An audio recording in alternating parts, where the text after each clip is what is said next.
Haji Agus Salim, sang Grand Old Man Republik.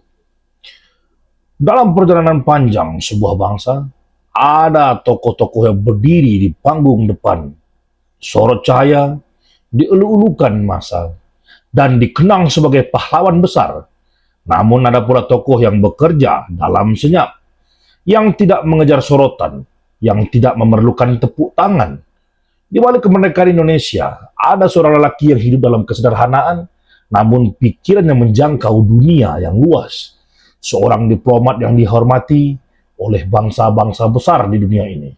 Meski ia tidak pernah mengenyam pendidikan tinggi atau pendidikan formal yang tinggi pendidikan formal yang tinggi, seorang pemikir yang kata-katanya mampu meruntuhkan argumen penjajah. Lelaki itu bernama Haji Agus Salim. Ia bukan hanya diplomat, ia bukan hanya pemikir, ia adalah penjaga moral bangsa. Ia adalah suara yang menuntun Indonesia di masa-masa paling gelap. Ia adalah jembatan yang menghubungkan Indonesia dengan dunia internasional. Hari ini kita akan menelusuri perjalanan hidupnya. Dari masa kecilnya di Minangkabau, hingga perannya di panggung diplomasi dunia. Dari kesederhanaan hidupnya, hingga warisan moral yang ia tinggalkan bagi bangsa ini. Inilah kisah seorang manusia yang membuktikan bahwa kejayaan tidak selalu datang dari kekayaan, jabatan, atau gelar. Kadang kejayaan datang dari keteguhan hati, kecerdasan pikiran, dan keberanian untuk jujur di tengah dunia yang penuh kepalsuan.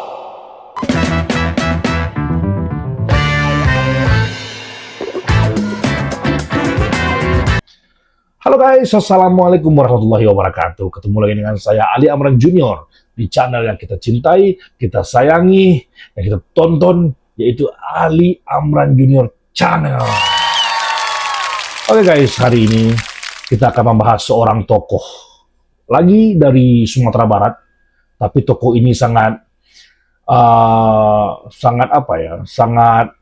berperan penting untuk kemajuan Indonesia di kancah internasional. Di awal-awal Indonesia berdiri. Dan ya, itulah dia, Bapak yang berjenggot, Haji Agus Salim. Oh guys, untuk tidak memperpanjang mukadimah, langsung saja kita masuk ke pembahasan kita hari ini yang berjudulkan Haji Agus Salim, sang Grand Old Man Republik. Check it out. Agus Salim lahir pada 8 Oktober 1884 di Koto Gadang atau Kota Gadang, Sumatera Barat. Sebuah tempat yang kelak dikenal sebagai tanah kelahiran banyak tokoh-tokoh besar di Indonesia ini. Kota Gadang bukan kota yang besar. Ia bukan pusat perdagangan, ia bukan pusat kekuasaan, namun dari tanah kecil itu lahir banyak pemikir yang besar. Kota Gadang adalah tempat di mana tradisi Minangkabau bertemu dengan pendidikan modern, tempat di mana adat bertemu dengan logika, tempat di mana anak-anak tumbuh dengan keberanian untuk bertanya. Di rumah keluarga, Salim memiliki pendidikan bukan sekedar kewajiban, pendidikan adalah kehormatan. Ayahnya seorang jaksa, seorang laki-laki yang percaya bahwa ilmu adalah jalan untuk mengangkat martabat manusia. Di rumah itu, buku bukan sekedar benda, buku adalah jendela dunia. Agus kecil tumbuh dengan rasa ingin tahu yang sangat luar biasa. Ia membaca apa saja yang bisa ia temukan di rumah itu. Ia bertanya tentang apa saja yang tidak ia mengerti. Dan ia belajar dengan kecepatan yang membuat banyak orang terkejut. Ketika masuk sekolah Belanda, ia bukan hanya menjadi murid yang pintar, ia menjadi murid terbaik. Bukan hanya di kelasnya, bukan hanya di sekolahnya, dan tetapi di seluruh Hindia Belanda. Kalian tahu kan guys, Hindia Belanda, nama Indonesia sebelum Indonesia. Hindia Belanda atau Dutch East India. Oke, bayangkan seorang anak pribumi di masa kolonial mengalahkan semua murid Belanda.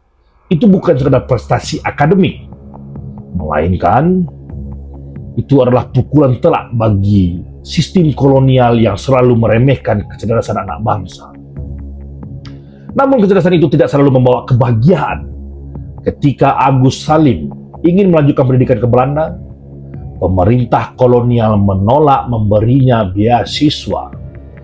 Ya maklumlah, Belanda tidak ingin kita ini pintar. Belanda tidak ingin kita itu cerdik.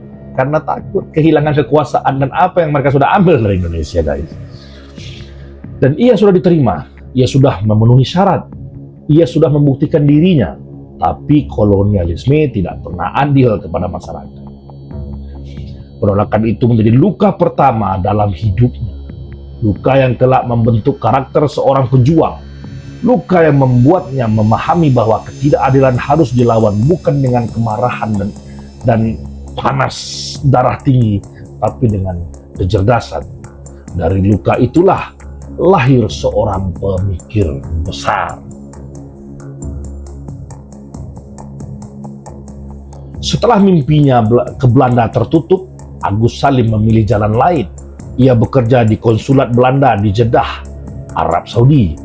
Di tanah suci itu ia bertugas sebagai penerjemah, namun pekerjaan itu hanyalah pintu kecil menuju dunia yang lebih luas. Di Jeddah, ia bertemu para pedagang dari berbagai negara. Ia berbicara dengan ulama, diplomat, dan pemikir dari Timur Tengah.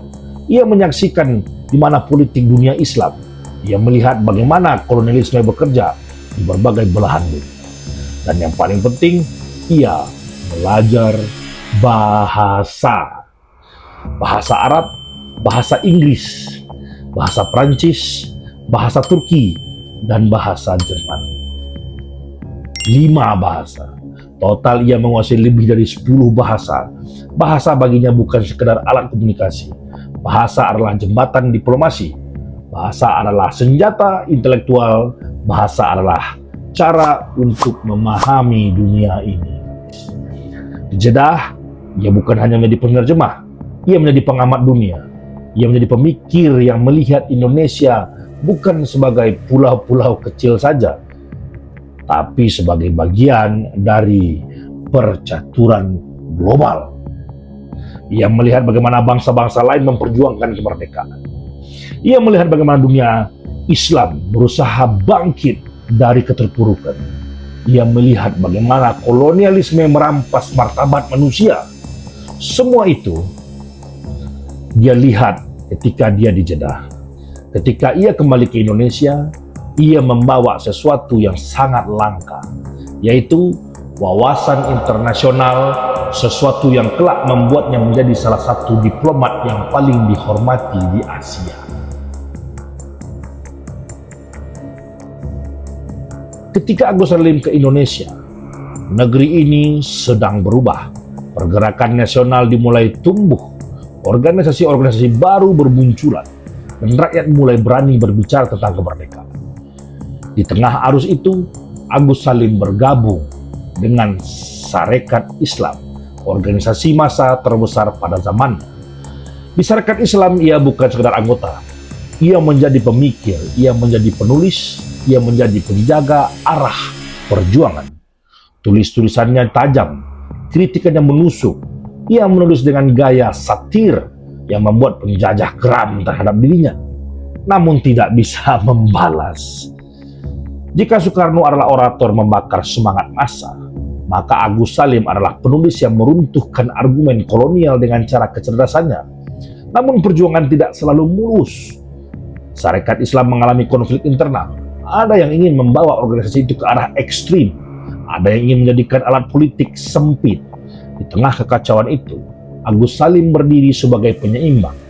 Ia menjaga Sarekat Islam tetap moderat, tetap rasional, tetap menjadi organisasi yang memperjuangkan rakyat kecil dan semua rakyat, bukan ideologi yang sempit. Di masa ini, karakter moralnya mulai terlihat jelas. Ia bukan hanya pejuang, ia adalah penjaga integritas. Ketika Indonesia memproklamasikan kemerdekaan pada 17 Agustus 1945, dunia tidak langsung percaya. Banyak negara menganggap Indonesia hanyalah pemberontakan kecil. Belanda mengatakan bahwa Indonesia belum merdeka. Indonesia membutuhkan diplomat. Dan disinilah nama Agus Salim bersinar.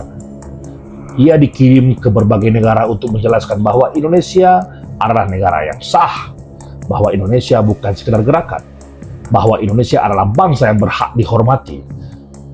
Ia bertemu diplomat Amerika, Inggris, India, dan negara-negara Arab. Ia berbicara dengan tenang, dengan logika yang tajam, dengan wibawa yang tidak dibuat-buat. Ia tidak membawa gelar akademik, ia tidak membawa jabatan yang tinggi. Yang ia bawa hanyalah kecerdasan, ketulusan, dan keyakinan bahwa Indonesia layak dihormati dan dunia mendengarkan. Pada tahun 1947, Indonesia mengirim delegasi ke Perserikatan Bangsa-Bangsa. Dunia sedang memperdebatkan apakah Indonesia berhak merdeka atau tidak.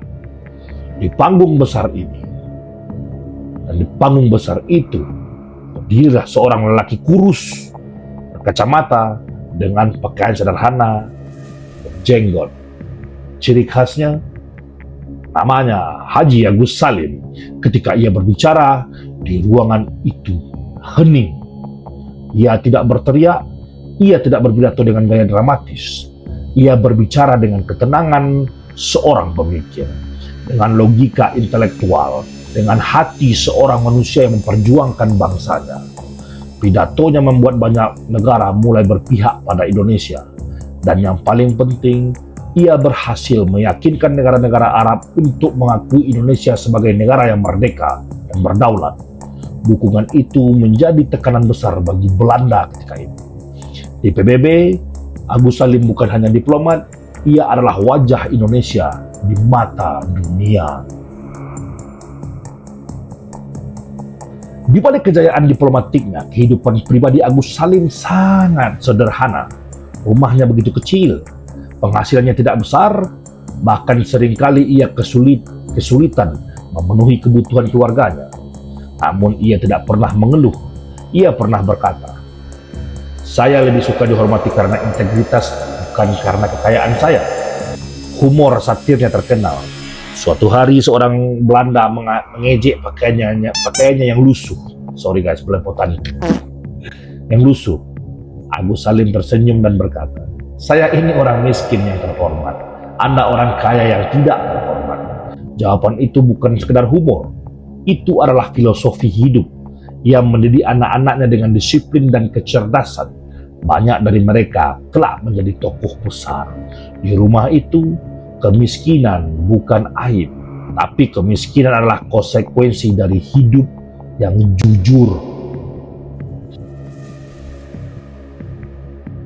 Dalam perjalanan bangsa, perbedaan pendapat adalah hal yang sangat wajar. Agus Salim sering berbeda pendapat dengan Soekarno. Soekarno adalah orator revolusioner. Agus Salim adalah pemikir rasional. Namun perbedaan itu bukan permusuhan. Itu adalah dinamika dua pemikir besar yang sama-sama mencintai Indonesia, tanah air ini. Agus Salim juga tidak segan mengkritik pemerintahan. Bukan setelah Indonesia merdeka, ia adalah suara moral. Ia adalah pengingat bahwa kekuasaan harus dijalankan dengan integritas. Di usia senja, Agus Salim tidak berhenti berpikir. Ia menulis, ia mengajar, ia berdiskusi dengan siapapun. Ia menjadi tempat bertanya bagi banyak tokoh muda. Pada 4 November 1954, ia menghembuskan nafas terakhir. Indonesia kehilangan salah satu orang yang memiliki pemikiran besar, namun warisannya tidak hilang. Warisannya bukan berupa bangunan, bukan berupa harta, bukan berupa jabatan. Warisannya adalah integritas, warisannya adalah kecerdasan, warisannya adalah keteladanan moral. Ketika kita menyebut nama Haji Agus Salim, kita sedang menyebut seorang manusia yang hidup dengan prinsip, seorang diplomat yang dihormati dunia, seorang pemikir yang membentuk arah bangsa, seorang tokoh yang membuktikan bahwa kesederhanaan tidak menghalangi kejayaan. Dan seorang manusia yang mengajarkan bahwa integritas adalah kekayaan terbesar. Inilah kisah Haji Agus Salim, sang grand old man, sang penjaga moral bangsa. Itulah guys cerita dari Agus Salim, kesederhanaannya guys. Hampir semua tokoh-tokoh Indonesia yang berasal dari Minangkabau atau Sumatera Barat kita bahas. Agus Salim, Buya Hamka, dan Soekarno, dengan Bung Hatta. Hampir semua orang-orang Minang yang menjadi tokoh besar bangsa hidup dengan ketidaklayakan atau kemiskinan, tapi miskin terhormat, seperti yang dibilang Agus Salim. Bukan orang kaya yang tidak terhormat, seperti yang dibilang Agus Salim. Dan guys, itulah contoh untuk kita sebagai penerus bangsa Indonesia ini. Jadilah orang yang berpikiran maju ke depan, tidak korupsi, tidak menghancurkan generasi muda, dan berpikir kritis terhadap negara ini. Dan semoga Indonesia akan lebih baik dan lebih maju ke depannya guys. Amin ya Allah. Dan guys, sekianlah hari ini kita bisa membahas ini guys. Jangan lupa komen di bawah guys, beri saran guys untuk judul apa yang harus kita bahas berikutnya. Dan terima kasih telah menonton video-video kami guys. Dan jangan lupa subscribe, share, like, dan hidupin lonceng kuningnya guys. Kita ketemu lagi next time. I'll see you guys. Wassalamualaikum warahmatullahi wabarakatuh.